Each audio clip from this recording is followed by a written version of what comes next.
This game wants you dead. Guns N' Runs is undoubtedly a challenging game where dangers await around every corner.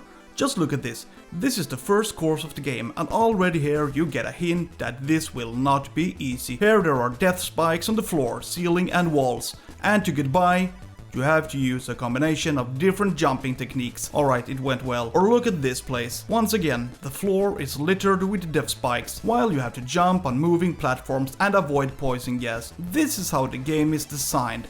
A variety of traps, enemies, difficult jumps and challenging bosses. But let's start with the story.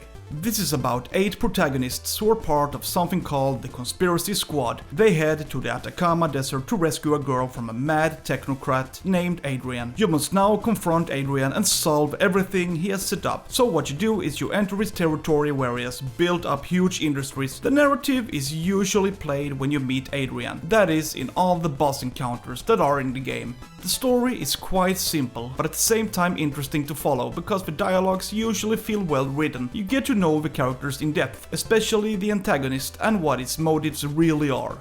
So the game is about getting through a number of courses that all have a similar design. You have to go through a number of passages, eliminate the boss, and then repeat the procedure once more with new rooms and a new boss. After that, the current level is completed. What I really appreciate about the game is its difficulty. It's clear that everything gets more complicated the further into the game you get, with difficult jumps, tight spaces and enemies that have abilities that make everything trickier, but sometimes it's just ridiculous. Here I have to jump down and at the same time avoid the poison gas. Take a wild guess what awaits at the bottom.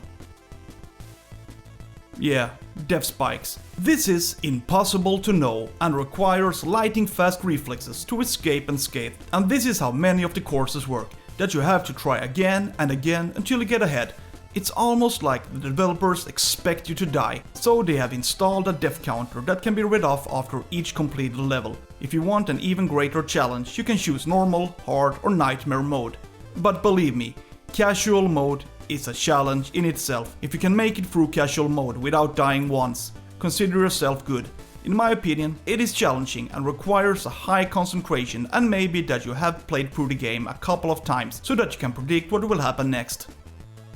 The game's bosses are actually pretty cool. Each boss encounter requires its own strategy due to each boss having unique skills. Most of the time the bosses shoot ranged projectiles that can damage you, but the movement patterns can look completely different. Some fly in the air, others move along the walls or drive around the floor. What I like is that you're surprised every time and have to learn how the boss is designed.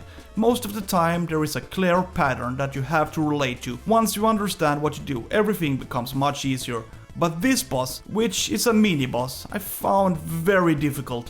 It moves from left to right, no problem. The difficulty is that it constantly fires homing missiles while spawning robots that shoot missiles horizontally, and you barely have time to eliminate robots before new ones are spawned. Very challenging in my opinion. In other words, it's a mess. You have missiles all over the screen and it's hard to avoid getting hit. Guns N' Runs is undoubtedly a game that is adapted to a variety of players, much depending on the different levels of difficulty. The fact that there is a clear progression where the challenges get harder and harder means that most people who appreciate this type of game can find joy in this adventure. The game is also relatively stable. On rare occasions I have noticed that the game suffers from low frame rate, and here I got into a situation where the game froze. I couldn't move my character, but if this happens you can easily reach the menus where you can restart. There are also lots of checkpoints, so you rarely need to redo much if the game crashes or locks up. The control is relatively simple and easy to use. You don't have that many abilities to play with. You can double jump, shoot with your gun, use a special attack as well as dash in the air. The only thing that bothers me is that I can't auto-fire. You have to manually fire every single bullet, which led to me having to rest after a while. My thumb got really tired, and it can also be a bit problematic on the bosses where you have to fire several bullets and at the same time do advanced jumping maneuvers. Here it would have been nice if you had an auto shoot function so you could focus on your movement patterns. Unfortunately, the options menu is not that well developed. You can configure the sound and turn vibrations on and off, but I don't know if I missed something here. But it doesn't seem like you can adjust the control. No matter what button I press, I can't seem to change anything.